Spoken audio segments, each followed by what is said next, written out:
네, 오늘 우리에게 주실 하나님 말씀은 마태복음 5장 3절입니다. 우리 같이 읽겠습니다. 심령이 가난한 자는 복이 있나니 천국이 그들의 것이미요. 아멘.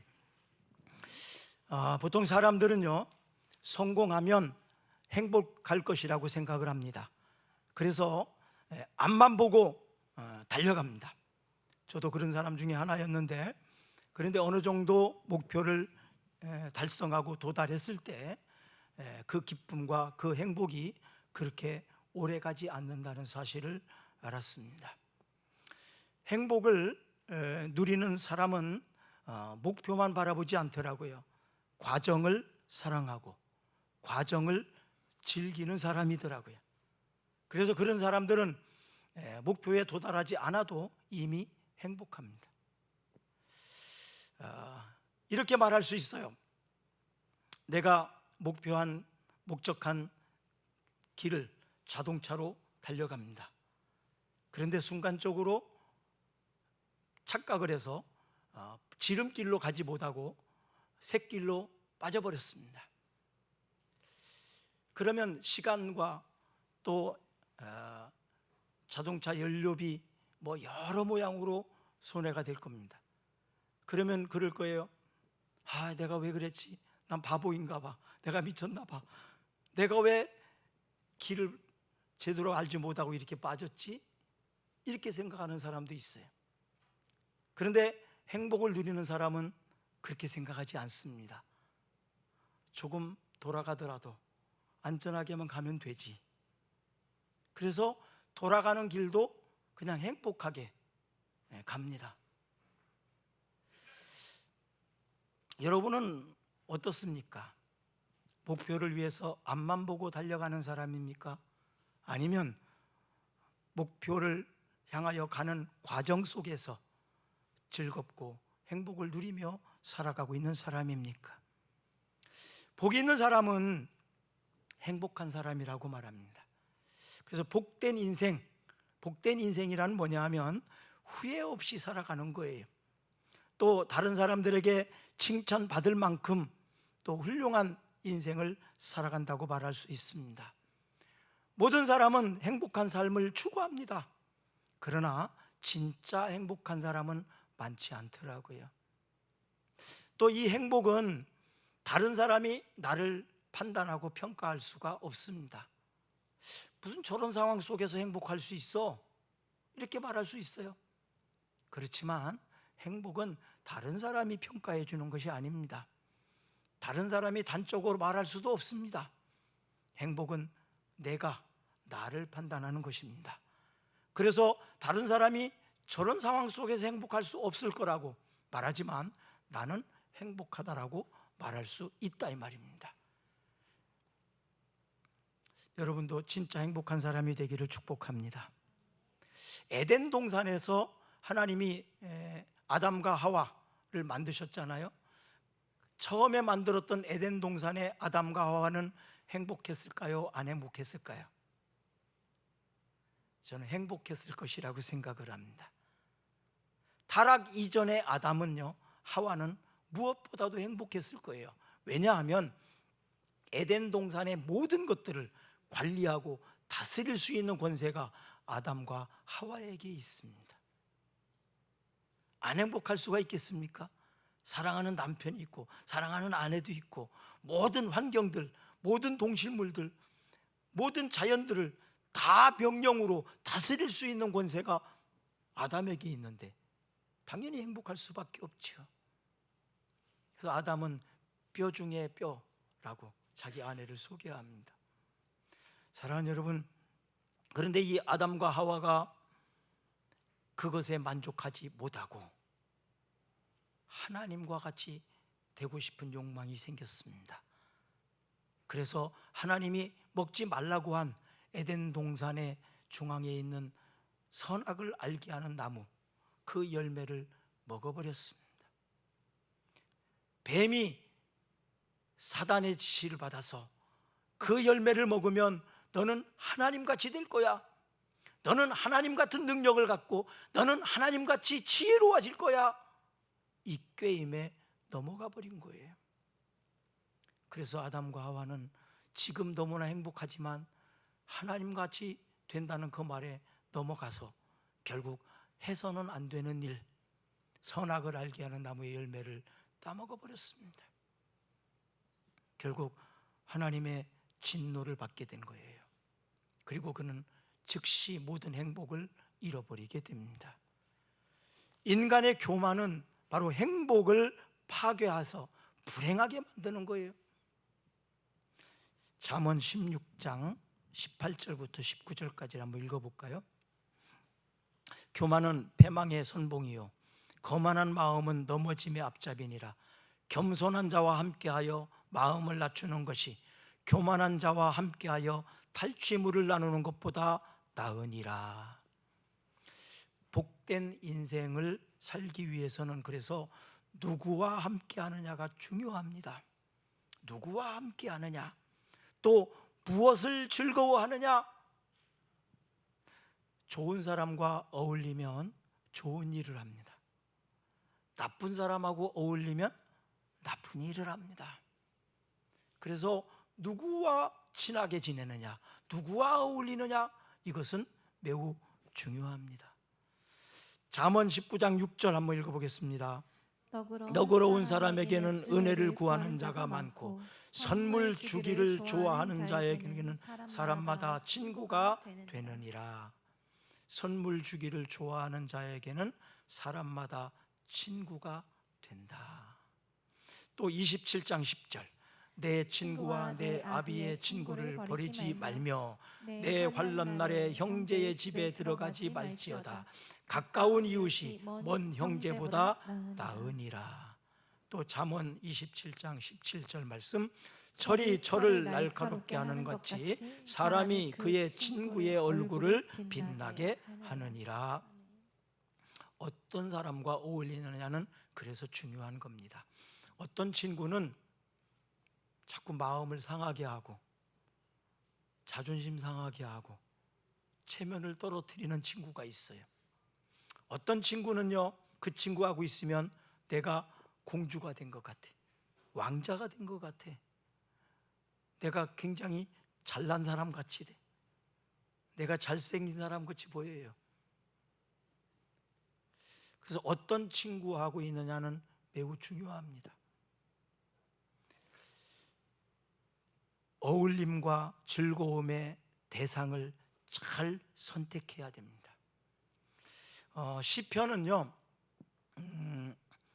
마틴 루터는 작은 성경책이라고 표현을 했고요, 칼빈은 영혼의 해부학이라고 소개를 했는데, 시편 1편 1절부터 2절까지 오늘 묵상했던 말씀 중에 하나예요. 복 있는 사람은 악인들의 꾀를 따르지 아니하며 죄인들의 길에 서지 아니하며 오만한 자들의 자리에 앉지 아니하고 오직 여호와의 율법을 즐거워하여 그의 율법을 주야로 묵상하는 자로다. 여기서 복 있는 사람이라고 되어 있죠. 이 복 있는 사람, 이 복은 아쉬레입니다. 아쉬레인데 이것은 행복이라고도 똑같아요. 행복.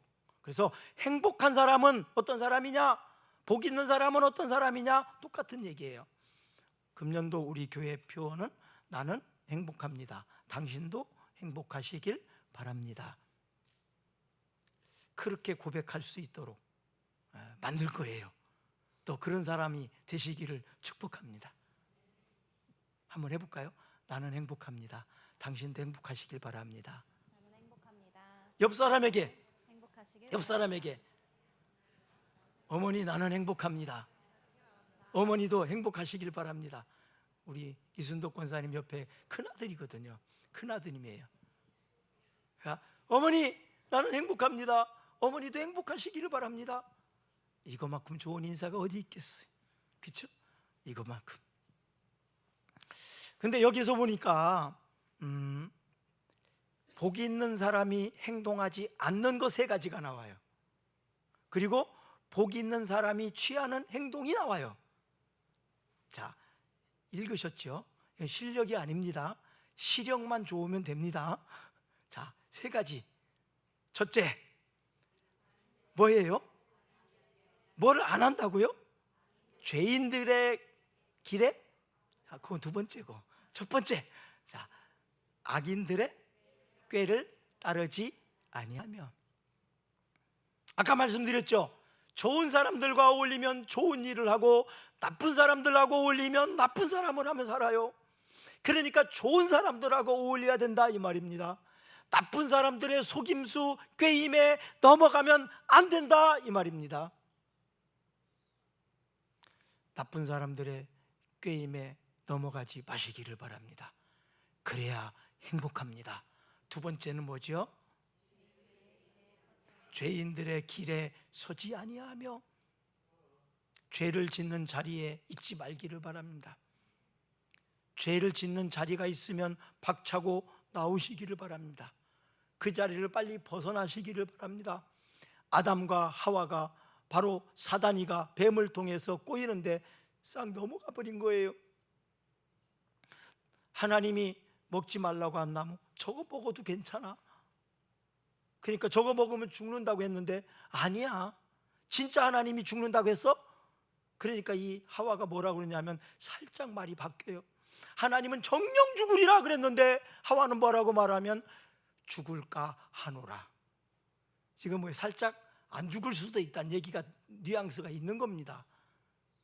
그러니까 뱀이 싹 기회를 잡아가지고 안 죽어, 저거 먹으면 하나님같이 되는 거야, 지혜로워지는 거야, 그래서 하나님이 못 먹게 하는 거야. 그러니까 그 소리를 들으니까 보암직도 하고 먹음직도 하고 탐스럽기까지 해요. 그래서 결국 따먹고 말아요. 남편에게도 갖다 줬어요. 결국 하나님이 하지 말라고 한 죄를 범하고 마른 것입니다. 자, 세 번째, 복 있는 사람들이 하지 말아야 되는 행동 뭐죠? 뭡니까? 오만한 자들의 자리에 앉지 아니한다. 교만한 자리, 앉지 말아야 될 자리, 그 자리에 앉지 말아야 됩니다. 우리나라 국회의원들을 보니까 국회의원이 되기 전에는요, 사람이 참 겸손하고 괜찮은 사람들이었는데 국회만 가면 이상하게 바뀌더라고요. 국회만 가면 바뀌어요. 의원 뺏지만 닮은. 그래서 국회의원 되지 말라고, 차라리. 안 되는 것이 너한테는 오히려 복인 것 같다. 내가 앉지 말아야 될 자리에 앉다 보면 결국은 그렇게 되더라고. 그 자리를 지키려고, 그 자리를 빼앗길까 봐 사람이 바뀌더라고요. 자, 복 있는 사람들이 행동하지 말아야 될 세 가지가 있습니다. 첫째는 뭡니까? 악인들의 꾀를 따르지 아니하고, 죄인들의 길에 서지 아니하고, 오만한 자들의 자리에 앉지 아니하고. 그러면 행복한 사람들이 해야 될 거 있습니다. 두 가지입니다. 오직 여호와의 율법을 즐거워하고 하나님의 말씀을 즐거워하는 것입니다. 그 다음에 그의 율법을 밤낮으로 묵상하는 자로다. 하나님의 말씀을 늘 읽는 거예요. 묵상하는 거예요. 생각하면서 사는 거예요. 이런 사람들이 행복하다 이 말입니다. 자, 시편 1편 5절 말씀 같이 읽습니다. 그러므로 악인들은 심판을 견디지 못하며 죄인들의 의인들의 모임에 들지 못하리로다. 자, 악인들은 심판을 견디지 못하며 죄인들이 의인들의 모임에 들지 못한다. 지금은 악인이나 의인이나 그냥 같이 막 섞여서 살아요. 막 섞여서 살아요. 그렇지만 하나님이 심판하실 때는 의인과 악인은 섞이지 않아요. 양과 염소가 반듯하게 분리됩니다. 지금은 같이 어울려 있지만 어느 순간, 어느 날 때가 오면 악인과 의인은 나눠질 겁니다. 그때에 의인 편에 서시기를 주의 이름으로 축복합니다. 어울림의 대상을 잘못 선택하면 다툼이 일어납니다. 맨날 싸워요. 그래서 그 사는 곳이 지옥이 되는 것입니다. 악인들의 악담을 듣지 마세요. 마음에 두지도 마세요. 그리고 멀리 하세요. 마태복음 7장 1절부터 6절까지를 보면 비판을 받지 아니하려거든 비판하지 마라. 비판을 받지 않고 싶으면 너도 비판하지 마라. 그 비판이 바로 자기에게도 온다는 것입니다. 그 헤아림이 나에게도 온다는 것입니다. 어찌하여 형제의 눈 속에 있는 티를 보면서 자기 눈에 있는 들보를 보지 못하느냐? 자기는 더 더러운 사람이 덜 더러운 사람을 흉보고 그런다는 것입니다. 우리는 그런 사람을 많이 보지 않아요. 자기는 더 나쁜 사람이면서 조금 덜 나쁜 사람은 오히려 흉을 보고 다닙니다. 어쩌면 자기의 더러운 것을 숨기고 감추고 싶은 그런 마음 때문에 그러는지도 모르겠습니다. 그래서 거룩한 것을 개에게 주지 마라. 진주를 돼지에게 주지 말라. 그 귀한 것을 알지 못하니까. 자, 다시 한번 우리를 고백합니다. 나는 행복합니다. 당신도 행복하길 바랍니다. 왜 행복합니까? 하나님의 말씀이 내 속에 있기 때문에 그렇습니다. 내 마음이 이미 천국이기 때문에 행복한 거예요. 자, 여러분의 가족도 행복하시기를 바랍니다. 의인의 모임에 들기를 축복합니다. 이것이 바로 가정 천국이라는 것입니다. 의인의 모임에 들어가는 것. 그래서 우리 한번 약속을 했으면 좋겠어요. 우리 한번 천국 만들어 봅시다. 우리 한번 우리 가정을 천국 만들어 봅시다. 우리 한번 옆 사람에게, 가족들에게, 아들에게 손잡으면서 한번, 남편에게, 아내에게 손잡으면서 한번 해봅시다. 우리 한번 우리 가정을 천국 만들어 봅시다.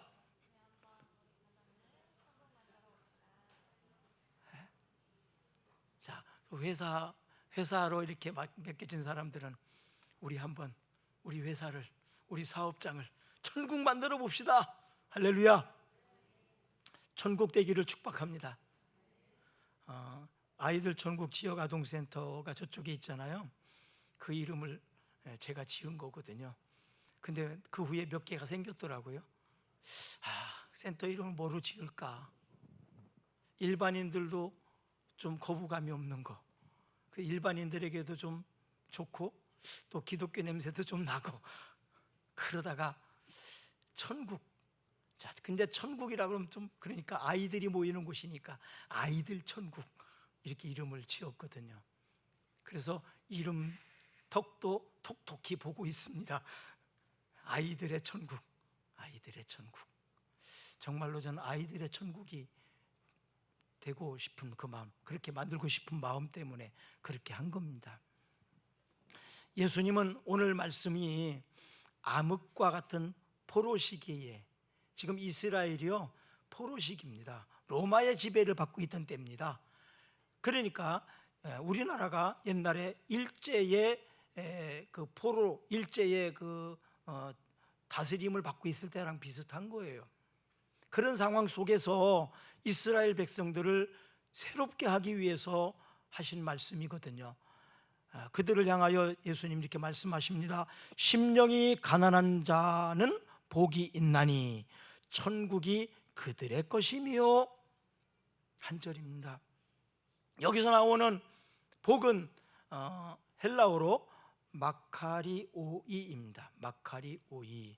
마카리오이는 행복한 또는 복된, 운이 좋은, 특권을 지닌 뭐 이런 뜻이 있어요. 인생 최대의 복은 천국을 소유하는 것입니다. 이것만큼 성공한 사람은 없어요. 천국에 도달하는 사람, 이 사람이 최고의 성공자입니다. 자, 최고의 성공자인 천국에 가시기를 축복합니다. 우리 예수 믿고 천국 갑시다. 그 천국을 지금도 누리며 삽시다. 자, 이 성공한 사람이에요. 그럼 이미.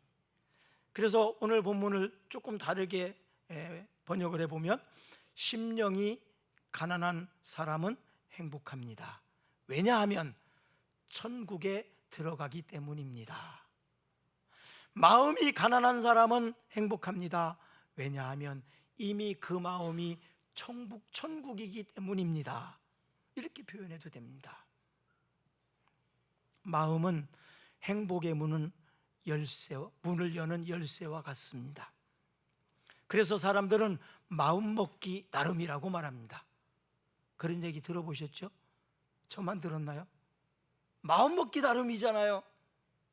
내가 마음 먹기에 따라서 나는 행복해, 나는 불행해 갈려질 수 있어요. 내가 마음 먹기 달린 거예요. 이거 할 수 있어? 이거 할 수 없어? 이것도 내가 마음 먹기에 달려 있어요.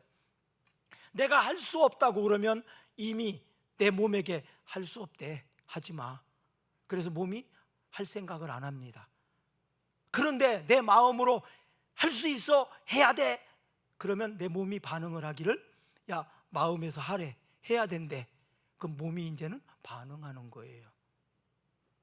그래서 마음은 바로 행복을 여는 열쇠와 같습니다. 열쇠. 그래서 마음이 가난한 자가 천국 문을 열 수 있다, 이런 얘기입니다. 마음이 가난한 자가 천국 문을 열 수 있다, 그런 뜻입니다. 그러면 마음이 가난하다는 것은 무슨 뜻일까요? 마음이 가난하다는 거. 마음이 가난한 열쇠를 가져야 천국 열쇠를 연다고 그러는데, 이것은 물질이 많고 적음을 의미하는 것이 아닙니다. 가난한 사람만 천국 갑니까? 그럼 부자만 천국 갑니까? 가난하고 부유한 게 기준이 아닙니다. 그렇다면 마음이 가난하다는 것은 물질적으로 가난하다는 것을 의미하는 건 아니에요. 성경에 보면 아리마대 요셉이나 빌레몬이나 니고데모나 다 부자들입니다. 그런데 그들은 마음이 가난한 사람들이었습니다. 특히 유대 관원이었던 니고데모라는 사람이 있는데, 이 사람은 굉장히 신분이 높은 사람입니다. 그런데 유대 청년, 집도 특별히 없어요. 부유하지도 않아요. 그런데 청년이었던 예수님을 찾아왔습니다. 꽤 관직이 높은 사람이 한밤중에. 왜 예수님을 찾아왔을까요? 그는 굉장히 높은 지위에 있었고, 그는 돈도 굉장히 많은 사람이었고, 그는 많은 사람들에게 존경받는 사람입니다. 그런데 자기보다 한참 나이도 어린 청년을 찾아온 거예요. 왜 그랬을까요? 마음이 가난하기 때문입니다. 이게 마음의 가난함입니다. 부자이면서 이방인 고넬료, 또 이 사람은 백부장이었습니다. 그는 하나님을 경외하고 많은 사람들을 구제하는 그런 훌륭한 사람입니다. 그렇지만 그도 마음이 가난한 사람이었습니다. 그래서 하나님의 종 베드로를 청해서 하나님의 말씀을 듣고 싶었어요. 그럴 때에 천사가 그를 통해서 알려줍니다. 한번 사도행전 10장 22절 읽어볼까요? 그들이 대답하되 백부장 고넬료는 의인이요 하나님을 경외하는 사람이라 유대 온 족속이 칭찬하더니 그가 거룩한 천사의 지시를 받아 당신을 그 집으로 청하여 말을 들으러 하느니라. 네. 아멘. 이 고넬료는 베드로를 청해서 하나님의 말씀을 듣고 마음이 가난한 것을 해결했습니다. 마음이 가난하다는 것은 심지가 약한 것을 말하지 않습니다. 마음이 약한 사람 있잖아요. 심지가 약한 사람. 근데 이것을 여기에서 말하는 마음이 가난하다는 것은 심지가 약하다는 것을 의미하지 않아요. 또 마음을 꾸며진 겸손으로 치장한 외식하는 사람, 그것도 아닙니다. 골로새서 2장 18절 한번 읽어보겠습니다. 아무도 꾸며낸 겸손과 천사 숭배를 이유로 너희를 정죄하지 못하게 하라.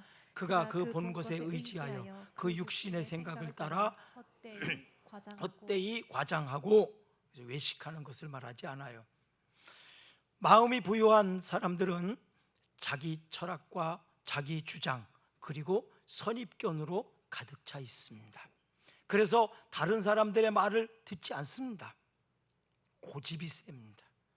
가끔 그런 사람들 만나잖아요. 자기 의로 또 자기 철학과 자기 주장, 자기 선입견, 자기가 하던 어떤 방식, 이걸 막 가득 찬 사람은요, 옆에서 아무리 말을 해도 안 들어요. 자기 멋대로 해버립니다. 이거를 다른 말로 하면 교만한 거예요. 그냥 단순히 고집만 센 게 아니라 교만한 거예요. 자기 철학과 자기 주장이 너무나 강해, 선입견으로 너무 강해, 자기가 다 옳은 것이라고 말해. 이게 교만이에요. 교만한 거예요. 그렇다면 교만한 사람은 천국을 소유하지 못합니다. 다른 말로 바꾸어 놓으면 교만한 사람은 행복할 수 없습니다.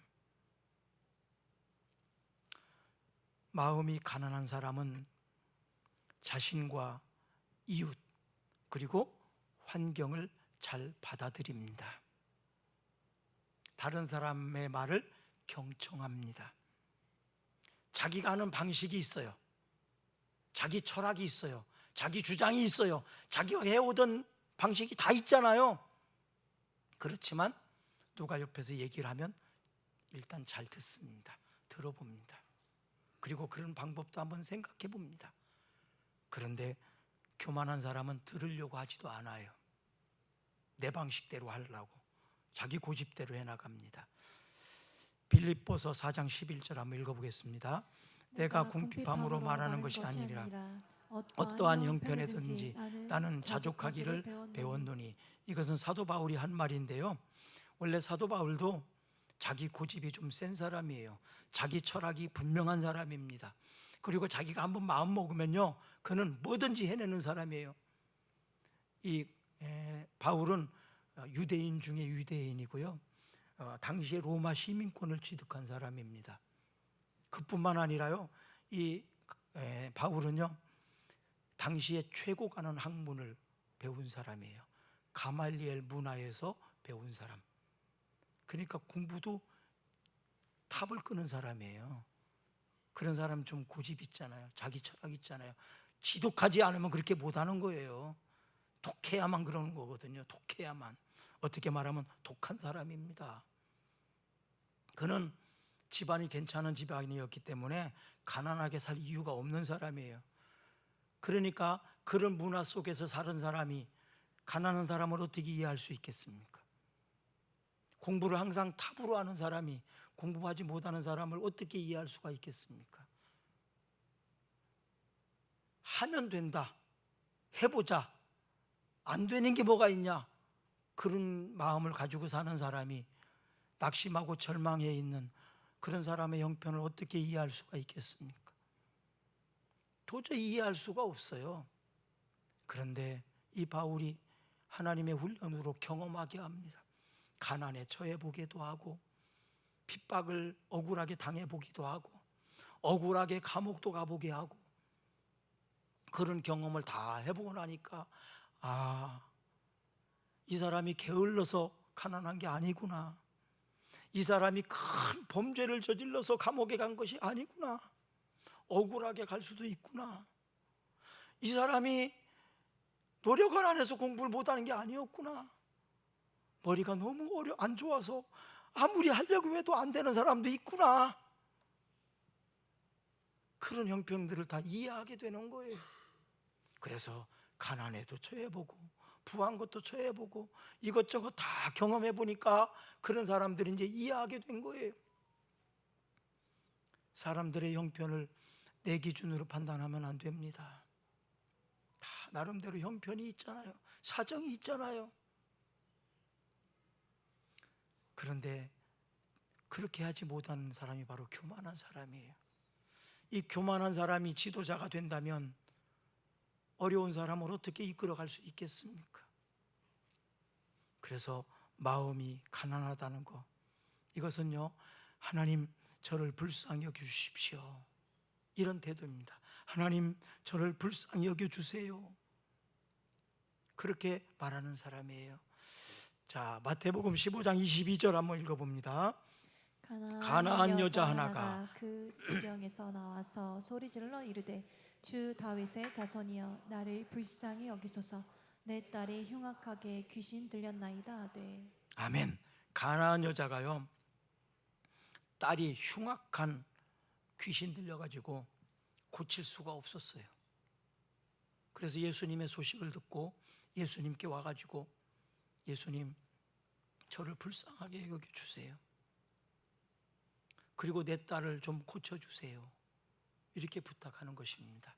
이 여인이 바로 마음이 가난한 사람입니다. 내가 힘써도 안 되고 세상의 어떤 것으로도 할 수 없으니 이건 오직 하나님만 하실 수 있습니다. 그러니 하나님, 저를 불쌍히 여겨주세요. 저를 도와주세요. 이게 마음이 가난하다는 얘기입니다. 누가복음 18장 13절 한번 읽어봅니다. 세리는 멀리 서서 감히 눈을 들어 하늘을 쳐다보지도 못하고 다만 가슴을 치며 이르되, 하나님이여 불쌍히 여기소서, 나는 죄인으로소이다. 당시에 성전에는요, 많은 사람들이 와서 예배드리고 뭐 헌금하고 그러잖아요. 기도하고. 그런데 당시 바리새인 이런 사람들은요, 큰 소리로 막 기도합니다. 하나님, 내가 하나님의 말씀대로 일주일에 2번씩은 금식을 했고요. 하나님, 세상에 가난한 사람들 만나면요, 나는 그 사람 열심히 도와줬고요. 하나님, 나는 11조도 열심히 했고요. 하나님, 하라는 건 다 했습니다. 막 큰 소리로 막 하는 거예요. 이게 하나님한테 하는 것인지 아니면 옆에 있는 사람한테 내 기도를 들으라고 하는 것인지, 어떤 것 같아요? 어떤 것 같습니까? 성민아, 어떤 것 같아? 2개 다인 것 같지? 그치? 누가 봐도 2개 다잖아. 하나님도 들으시고, 하나님 나 잘했다고요. 또 옆에 있는 사람들한테 큰 소리로 그렇게 말하면서, 나는 적어도 이런 사람이야. 그치? 그 2가지 다 말하는 거란 말이에요. 그럴 때 세리가 있었어요. 이 세리는 뭐냐 하면, 지금으로 말하면 세무서 직원이에요. 세무공무원이에요. 근데 지금은 세무공무원이 뭐 그런 거 아니지만, 이때 당시가 우리나라 일제시대랑 똑같은 거니까 로마가 지배하는 시대예요. 그러면 세금 걷어갖고 어떻게 해요? 일본에다 바쳐야 되고, 세금 걷어갖고 로마에다 바쳐야 되잖아요. 그러니까 세금 걷는 사람 좋아하겠어요? 싫어하겠어요? 당연히 싫어하지. 그 세무 일을 하는 사람이야. 그 사람이 이제 기도하러 왔는데, 기도할 게 뭐가 있나? 또 사람들이 손가락질 하는 사람이잖아요. 감히 성전 안에 들어오기도 못 들어올 것 같아. 미안해서, 민망해서. 그래서 밖에서 큰 소리로도 말 못하고 눈물만 뚝뚝 흘리고 있는 거예요. 하나님, 나는 잘한 것도 없네요. 저 사람은 저렇게 한다는데 나는 하나님 앞에 잘하고 내세울 게 하나도 없네요. 저를 불쌍히 여겨주세요. 저를 도와주세요. 이때 예수님이 뭐라고 말씀하시냐 하면, 하나님이 누구의 기도를 들으시느냐? 하나님은 서서 큰 소리로 자랑하는 바리새인의 기도를 듣지 않으신다. 하나님은 눈물을 흘리면서 기도하는, 큰 소리로도 기도 못하는 세리의 기도를 들으신다고 말합니다. 오늘날 교회가 이런 교회가 되어야 되는 것입니다. 하나님, 저를 불쌍히 여겨주세요. 저를 도와주세요. 하나님은 그런 사람의 기도를 들으십니다. 그런 사람이 마음이 가난한 사람이고, 그런 사람이 겸손한 사람입니다. 마음이 가난한 상태에 있다는 것은 자기 주장을 하고 자기 의의를 내세우는 것이 아니라 자기 주장을 깨트리고 자기의 의의를 깨트리는 것입니다. 그리고 하나님의 주권에 순종하고 하나님의 말씀을 따라 살겠다고 하는 사람, 이런 사람이 마음이 가난한 사람입니다. 마태복음 12장 28절 한번 읽어보겠습니다. 그러나 내가 하나님의 성령을 힘입어 귀신을 쫓아내는 것이며 하나님의 나라가 이미 너희에게 임하였느니라. 또 로마서 14장 17절. 하나님의 나라는 먹는 것과 마시는 것이 아니요 오직 성령 안에 있는 의와 평강과 희락이라. 아멘. 하나님의 나라는 먹고 마시는 것이 아니요 오직 성령 안에 있는 의와 평강과 희락이니라. 하나님의 통치를 거절하는 사람은 마음이 가난해진다고 다 되는 게 아니라 마음이 비워진 그곳에 마귀가 들어옵니다. 사단이가 들어옵니다. 그리고 마귀가 다스림으로 불의가 생기고 불화가 생기고 슬픔이 생기고 갈등이 생깁니다. 마음을 비워놓는 것으로 끝나면 안 되고, 마음이 가난했을 때 마음을 비운 상태에 바로 하나님의 말씀으로 주님을 그 마음에 모셔드려야 됩니다. 그러면 하나님이 다스리는 거예요. 천국이 뭐냐 하면 하나님이 다스리는 나라가 천국이에요. 천국은 마음이 가난한 사람 것입니다. 이제는 자기의 주장을 앞세우지 말고 서로 배려하십시다. 특별히 이번 주가 명절입니다. 자기 주장을 너무 앞세우지 마세요.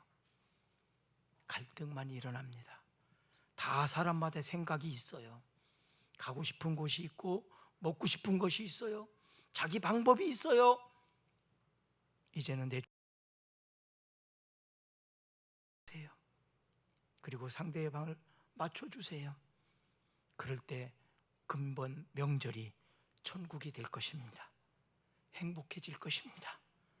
이 행복이 여러분들에게, 여러분 가족에게 있기를 주님의 이름으로 축원합니다. 우리 잠시 한 30초만 기도합시다. 오늘 주신 말씀을 가지고 여러분들의 입으로, 여러분들의 목소리로 한번 결단하시고 하나님 앞에 도와달라고 해주세요. 하나님, 내 마음이 가난하지 못했습니다. 내 마음이 지금 답답하고 복잡합니다.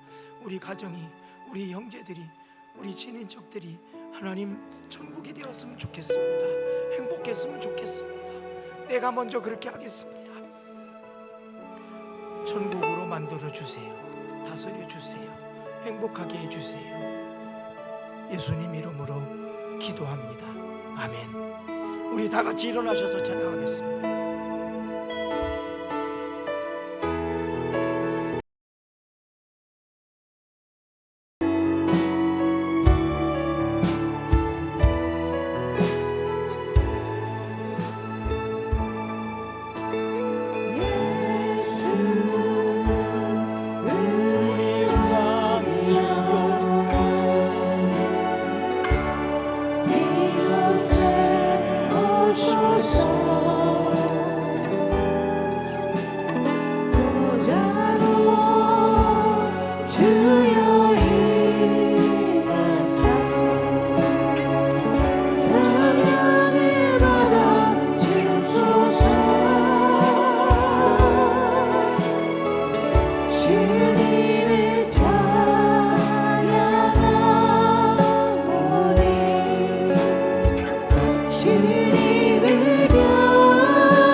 주소서